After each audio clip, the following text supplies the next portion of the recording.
everyone, welcome to our special live streaming program. This is A Chang, a reporter from CGTN. As we can see today, we're surrounded by a stunning coastal backdrop, a perfect location for today's conversation, as we are going to be talking about the ocean. Well, 6 years ago, Chinese President Xi Jinping first introduced a visionary concept of a maritime community with a shared future. So glad to have three guests join us today, and each of them has personally witnessed how this vision has been taken into practice and brought to life. First, we have Captain Zhou from Naval Medical University. He has been works on the ARC-Peace hospital ship is called Heping Fangzhou that carries medical teams across the seas to deliver free medical treatment to countries along the coast. Welcome, Director Zhou. Thank you. And next, join us is Executive Director of Ocean Decades International Cooperation Center. This organization plays a vital role in supporting bilateral and multilateral cooperation, and also participating in global governance. Welcome. Thank you. And we also have Professor Chen, Associate Professor and PhD Supervisor at the Law School of Ocean University of China. Thank you so much for joining our program. Back to where we are, as we are in Qingdao. I guess you already know why we've chosen this location for today's program. Because 6 years ago, Chinese presidents first introduced the vision right here in Qingdao, and it was during a naval event. So because you're from the Navy. Yeah. Were you there at the moment? Yeah, actually I was there at that moment, and I was the liaison officer of that activity, and my job was to contact with all the foreign delegations. That event was called the 70th anniversary of the founding of the PLA Navy. Actually, that event has two parts. The first part is a celebration. The second part was the high-level naval symposium. It was on the 23rd of April in the morning. Our President Xi Jinping collectively met with all the heads of the delegations. During that meeting, he proposed the concept of a maritime community with a shared future. And in the afternoon, we had an international fleet review, something like that. Yeah. So how did the naval officials from other countries respond to the vision? Well, they surprised, actually. And when the journalists interviewed them, some of them said it was a great idea. Well, some of them said we had never heard about that. Well, we don't oppose that. Well, we welcome it. How did you respond when you first heard the idea? Personally, I was also surprised because it is a new idea. And it is unexpected, but reasonable. You know, the symposium immediately after that meeting was with the main theme called how navies to make contributions to build up a community with a shared future for all mankind. I think our President Xi just gave us the answer and draw the roadmap to everyone to how to realize the big picture. Yeah, so it's an extension of the broader vision of the shared future for mankind. Yeah, and Director Zhang, what was your role back then? I have been engaged in marine international cooperation when the concept was introduced. My first shot was the work is a concrete manifesto of the concept. So then when did the center established? 2 years ago. The initiative emphasizes the in close integration of the scientific research with the ocean governance. It aims to provide the scientific solution to address the challenge the ocean faces. So from my understanding, in the face of global challenges such as marine pollution, the crisis of ocean biodiversity and safety issues, and also utilization of marine resources, no country or one organization can shoulder the responsibility or the burden on its own. So that's why a shared future is so important. So Professor Chen, because you specialize in the international law of the ocean, in your perspective, why a shared future is so important? To my understanding, the notion of maritime community with a shared future actually evolves in past 6 years. So I'm an international law professor teaching the law of the sea and international law, and I think my understanding and perception to this notion actually involved with China's actual national practice and contribution to the ocean governance. So in the past 6 years, no matter our participation and contribution and also the cooperation with other developing countries to reach the goal of maritime community with a shared future actually evolves in a very fast speed. So your understanding has been evolved. I have to catch up with the real actual situation and to catch up with the evolving notion. And I think the notion is a quite sustainable and developing notion. So I think all we have a similar idea, right? So have to involve with the actual practice. Mm-hmm. Have you ever seen any examples that the university has put this idea into practice? Mm-hmm. You know, in last year, October, so Ocean University of China just celebrated its 100 years birthday, and we got the reply letter from President Xi. And in the past 100 years, I think the scientists and the professors working in Ocean University of China devote ourselves to the marine scientific research, to the observation of the oceans, and this is the past 100 years job, and it helps us to improve the knowledge of the ocean, not just to the scientific community, but also for the our as a human beings understanding to the whole ocean, to the global community. So I think we will devote ourselves and to continue these efforts for the scientific research and programs for the next 100 years. Tell us more about President Xi's letter. Mm-hmm. So President Xi visited Sanya Oceanographic Institute in 2022, April 10th. And after 2 years, so at the on the October 24th, so at the occasion that we celebrate our 100 years anniversary, so President Xi gave us the reply letter and asked us to, driven by the technology development and driven by the national strategic needs, to improve our disciplinary restructuring and adjustment mechanism, and to improve the mode of education young marine talents, and to strengthen the original, innovative, and leading marine scientific research and programs. And after that, in almost 1 year, so Ocean University, we devote ourselves to design the strategic initiatives like the Blue Dream initiatives and strategic notion and measures, and to implement the spirit reflected by this reply letter, and to implement our action to implement the spirit of reply letter and combine it to integrate the spirit reflected also in the Sanya visit in 2022. So this is our current plan and job, and we will continue for the next working years. The letter has been really inspiring for both students and all the teachers, professors at the university. He also replied a letter to a Bangladeshi child whose mother has been saved by the hospital ship. Tell us more about the story. Okay, so here I've prepared one picture showing that, the picture over here. And this is Professor Shen Ruifang. Actually, she is one of the anesthesiologists of our affiliate hospital. Unfortunately, she's so busy, so she cannot be present here, come here. So I just represented for her. At that time, the Chen's mother suffered difficulty of labor due to a severe heart disease. So at that time, our Archbishop hospital ship just visited Bangladesh. So the medical team led by Professor Shen provided a cesarean operation to the mother and saved the mother and the baby.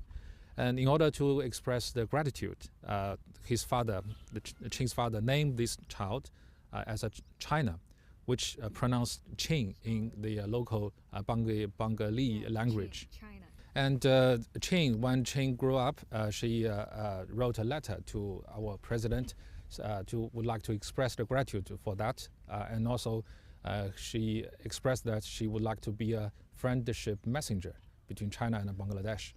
So during the International Children's Day, our President Xi replied to her with a letter. We are so excited. This is a good example to show us how the medical treatment can create a strong bond between people. Yeah, it's a vivid expression between the state's leader and the bottom general publics and also our medical doctors show the strong bond between China and Bangladesh, and of course between China and the vast developing countries. So since I come from Naval Medical University, all the doctors and teachers of our university are very encouraged. We all would hope we can do more to contribute to the great cause of building up a maritime community with a shared future. And as a teacher, we want to better telling China stories. And personally, I hope when Qing come to China to study medicine, so maybe I can be her teacher. We can teach them, a teacher. So you've already created a strong bond. Yeah. Let's take a look again of how President Xi described this vision. 我们人类居住的这个蓝色的星球啊，不能被海洋分割成各个孤岛，而是被海洋啊可以连接成为命运共同体。各国人民实际上是安危与共的，我们要像对待生命一样关爱海洋。 What is your first reaction when you heard this remark? Well, I can give you a story, an anecdote. When I boarded on the Archipelago hospital ship, visited Chile, I met one Chilean naval officer. I talked with him. I said, I come from China, from Shanghai. We traveled thousands of nautical miles to your beautiful countries. Well, the answer from that Chilean officer shocked me, actually. He said, no, we are very close to each other. We are neighbors. So between us, it's just a piece of water. So I think this just thrilled me. So this is a real maritime thinking of that. And I really agree with that. And I think no country in the world is isolated isolated. Actually, we are all connected by the highway of oceans. Yeah, so oceans never divided us. Yeah, It connects us, Yeah. Professor Chen. So when I first heard this notion, so I feel very impressed because I think it's a very innovative and brilliant, insightful notion. So in the legal world, so the law of the sea actually divided the ocean into different zones like territorial sea, exclusive economic zone, continental shelf, high sea, seabed area. So we call it zonal approach management.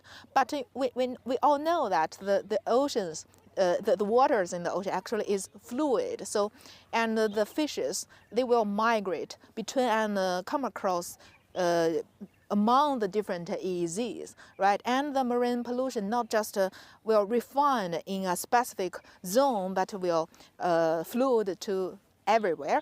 So I think the notion of maritime community with shared future actually connects the oceans in the legal world and the oceans in the real world with the shared future. So it's a brilliant interlinked to link the oceans in the two worlds. So I think it's very insightful notion. Good idea to really bring President Xi's remark to life. When you look at the world map, look at the globe, the borders between continents are very clear. But when it comes to the ocean, there's no visible boundaries. Professor Joey, because you have been traveled across these waters on medical missions and has visited a lot of countries along the coastline. Have you ever feel that sense of connectivity between nations through shared waters? Yeah, I've prepared another photo. So this map just shows the navigation routes of our Archipelago hospital ship since she was commissioned from 2008. So you can see our ship visited 6 oceans, 3 oceans, 6 continents, so many countries. Altogether, there are 49 countries, and we handled over 370,000 peoples. So I would like to say something more about our hospital ship and the mission harmony. Well, actually, maybe you think the mission harmony or the hospital just provide medical service to the local foreign local people. Well, actually, we have also made so many exchanges on different levels. According to naval etiquette tradition, our mission commander need to visit the highest authority at local. For example, the Prime Minister, the King, and the premium and a lot of high-ranking officers at local. And during the visit, our leaders would like to introduce their good willings and their friendship, and of course, introduce the concept of building up a maritime community with a shared future. So that is a high-level exchange. And on the bottom level, our medical team also go outreach to the remote areas, even outer islands, by small boat or even by helicopter. We serve all the people all around this country, and also we hold a deck reception, and we also have some kind of cultural performance, academic exchange, and even military medical drills. So it is our mission, the mission harmony or hospital medical assistant is more than medical treatment. It is a comprehensive diplomacy activity. So medical aid taking the lead, but the deeper aim is diplomacy. Yeah, to introduce ourselves and to forge a kind of friendship between China and the local country, local people. Yeah. So what are some of the unforgettable moments? Well, there are a lot. Yeah. So, for example, our doctors, they're very busy, especially in the daytime. They provide consultation to the local people, while in the night, they carry out surgical operations, especially the ophthalmological department, eye department. You know, in the tropical area, the cataract is very popular eye disease among the local people.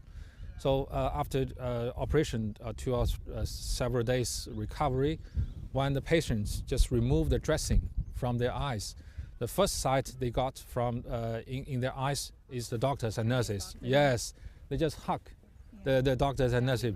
So yes, they call the doctors and nurses are angels of the brightness. And another example is you can see here. So this guy, his name is Latu. He comes from Tonga in South Pacific country. Okay, and he is doing the clinical practice in our first affiliate hospital, Shanghai Hospital. This is his tutor, Dr. Shang Ye. And now another picture, it was taken in 2017 when he graduated. His father was invited as a special guest to attend the graduation ceremony. And by the way, his father is the Tonga ambassador to China. And when our hospital ship visit Tonga, we invite Latu again to boarding on the ship, and together with his original tutor to serve the Tonga local people. So this is a great story and show how what we have done and how our graduates are serving their own country people. So this is a very good example to express that we are actually doing something for building up a maritime community. Yeah, so he applied the medical knowledge from China and then went back to his home country and served the people there. Yeah, that's really powerful memories, powerful, precious memories, I would say. Even when we are leaving, he called me that a teacher. So I think when I board on your hospital ship, I met all my teachers in Shanghai. So now today you are leaving. I really don't want you to leave. I really miss you. So it's very touching. I have similar feelings after Professor Zhou shared these vivid stories. Yeah. I think this is a vivid reflection for the medical diplomacy, and I have some science diplomacy, this kind of story to share.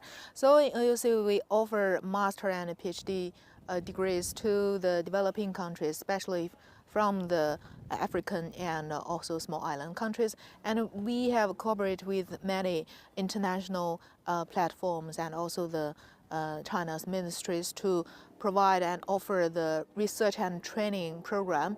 For example, in last few years, every year, so we offer the research and training program for the Pacific small island countries to help them to tackle the challenge and to raise their capability to in response to the climate change and also the marine environment. So this kind, and these students, not just not just the young students, many of them, they also work in their own ministry, like official servant to their own country. So after they got the knowledge, and they will also contribute to their own country to make us to establish a good ocean governance. And if it is blue diplomacy or scientific diplomacy, but it's the shared goal. We've also frequently heard about the 21st century maritime Silk Road. Have you heard about this concept? Yes, of course. For example, in our Navy, so we have our second hospital ship was commissioned last year, and her name is a Silk Road Ark.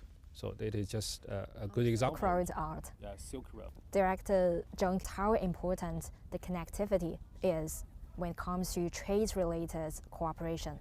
As we know, the seaweed is a very important marine biology resources, and China had developed technology in high valued utilization, and while Indonesia is rich in the seaweed resources. Last November, we held a workshop on coastal economic development. During the workshop, we facilitated the agreement between the China and Indonesia company to jointly develop and utilize the seaweed resources. Yeah, and shows how shared ocean resources can lead to shared opportunities, shared profit. Yeah, how about some of the shared challenges we have to work together to tackle it? Any of the challenges from your field of work? I come from Navy, so I think my perspective is from security. So currently there are some geopolitical tensions around the world. So that is within the domain of traditional security. Well, actually, there are also some non-traditional security domains, such as arms smuggling, human trafficking, drug trafficking, illegal fishing, and pollutions, and so on. There are a lot of challenges. Piracy, of course. For example, in this March, so China just ratified the port-state agreement, that is port-state measures. So that is to combat the illegal fishing for the IUU, illegal, unreported and unregulated fishing.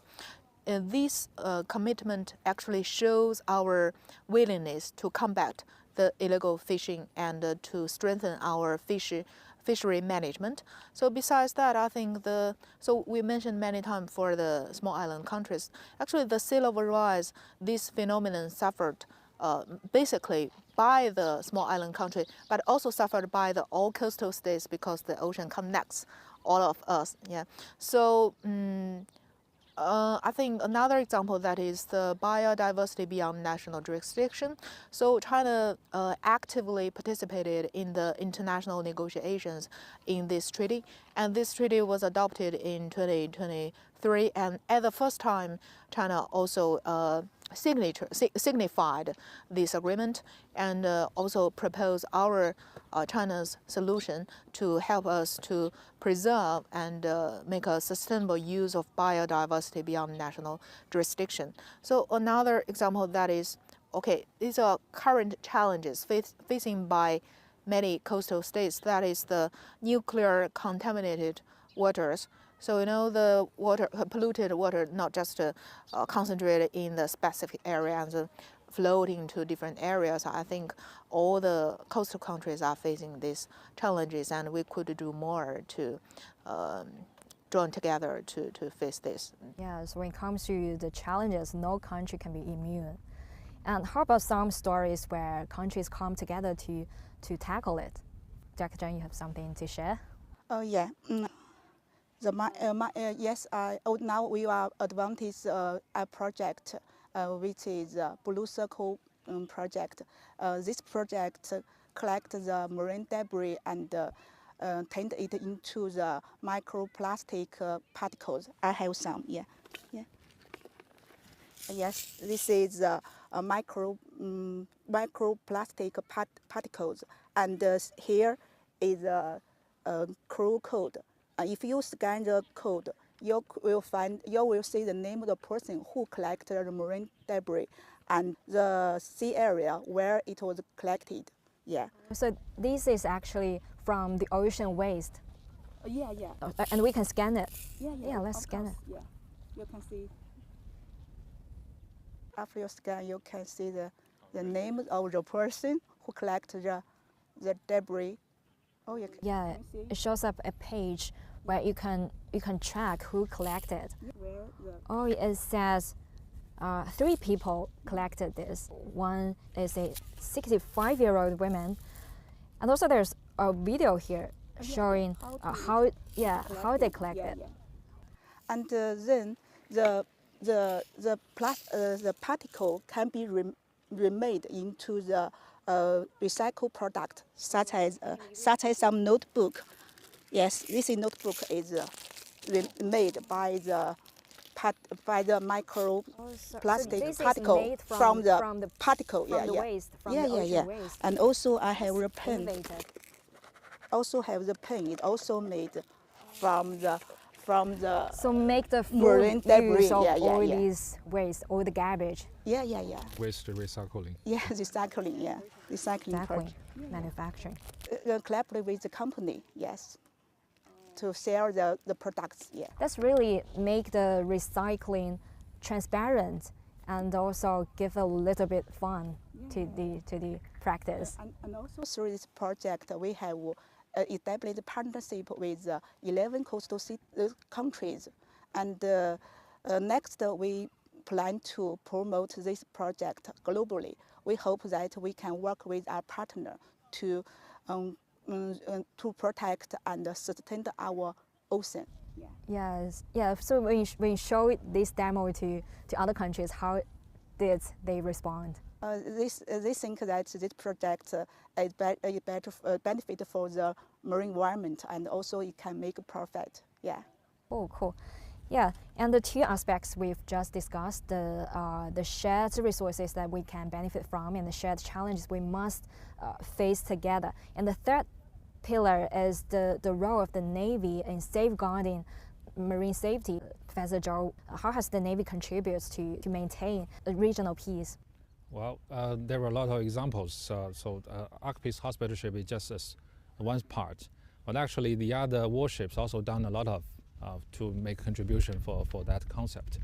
For example, Chinese Navy sent the warship, the escort task force to Gulf Eden on the outer waters of Somalia since 2008.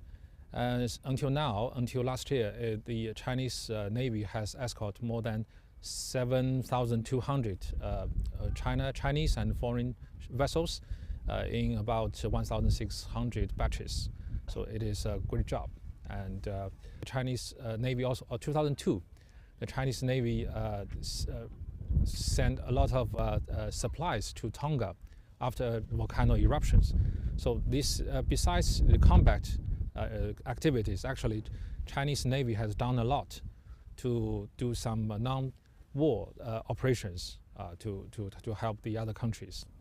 Yeah, so that's why the cooperation between navies of different countries is also important. Yes, of course. And there are many ship visits between our navies.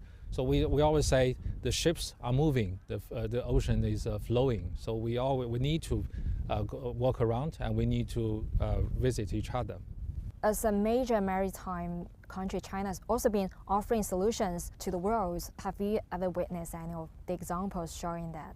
Yeah, we held an oceanic international coast state conference. And during the conference, we shared the Qingdao West Coast New Area protection practice to Which the is world. where we we are are, the coastal, Qingdao's coastal, Yes, western coast western area. Yes, compared to 10 years ago, the sky is bluer and the I think the beach is cleaner. Yeah, also the island is more attractive, and there's a great improvement in marine environment. And also for the local people, maybe walking along the coast of the west coast new area and enjoying the fresh air and exercising has become a daily habit for the local resident. Yeah, so thanks to the restoration efforts, today we have such a lovely location for the live streaming. For the last 2 years, we have held 6 training workshops. Through the training, we share our technology and practice and promote the cooperation among the developing countries and help them cultivate the young talent. Yeah. And you have So when you talk about training, I would like to say something Yeah. more. For example, I come from Naval Medical University.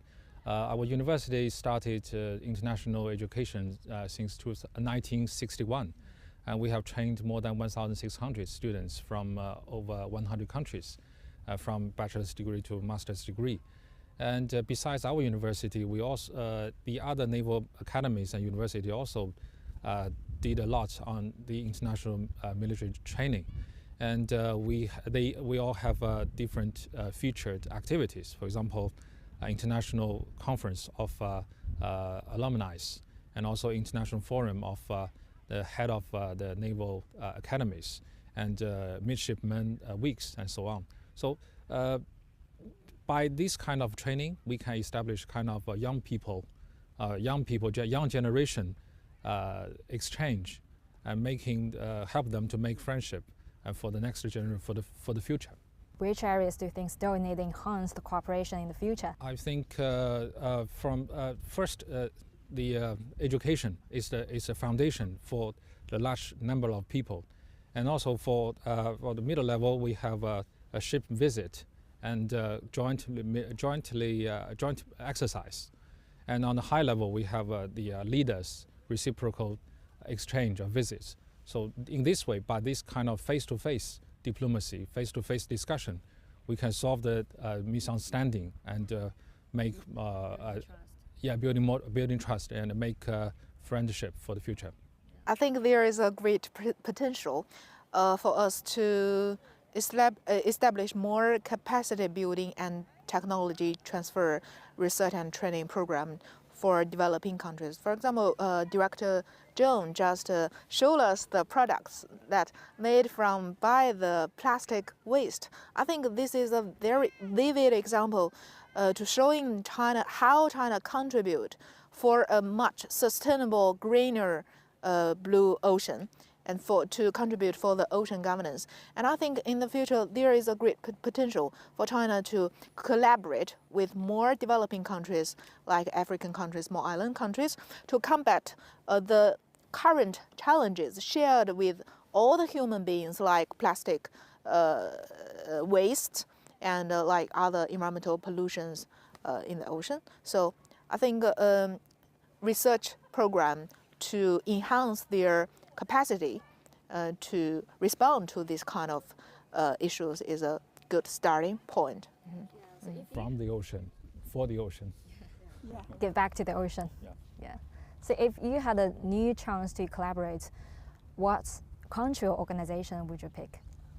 I think I will choose African and small island countries, because in the past many years, so I focused my research area in the polar regions, so the Arctic laws and the polar governance and Antarctic issues. So in these regions, I think much more international cooperation platform and room actually is collaborate and communicate more with the developed countries. But in recent years, I turned my research focus more on the developing countries and in the high sea area. And for example, like the sea level rise issue, the BBNG, the ICA, the International Seabed Area Management. So in these global commons issues, I think the developing countries should join together and also cooperate together to help us to make a great contribution to the ocean governance. So for myself, I will choose these regions as my current priority. For myself, I think there's an old Chinese saying goes like small rivers and the seas never reject all the small streams. Thus, they can reach their depth. So for Chinese Navy, I think we would like to have exchange and forge a kind of close collaboration with all our counterparts for the peace and the stability of the region and, of course, in the world. And finally, I'd like to invite each of you to use one word to describe the vision of China's maritime collaboration with the world in the next 10 years. One word to describe it. I think peace. That's because I come from the Ark-Peace Hospital. I'm a representative of that hospital ship, and I think as a military officer, we think for the international community, peace means no war. So this is our common goal. And for each person around us, each person present here, externally, peace means friendship without any arguing with others. Internally, so it means tranquility inside and healthy inside. So I think peace is the best choice for your question. And also I prepared a small gift for all of you. So this is called the ship cap. Ship cap. So I just got it from our Ark-Peace Hospital ship. It is one important souvenir gift from the ship. And also here, a piece Ark-Peace of the Purely Navy. A souvenir represents peace.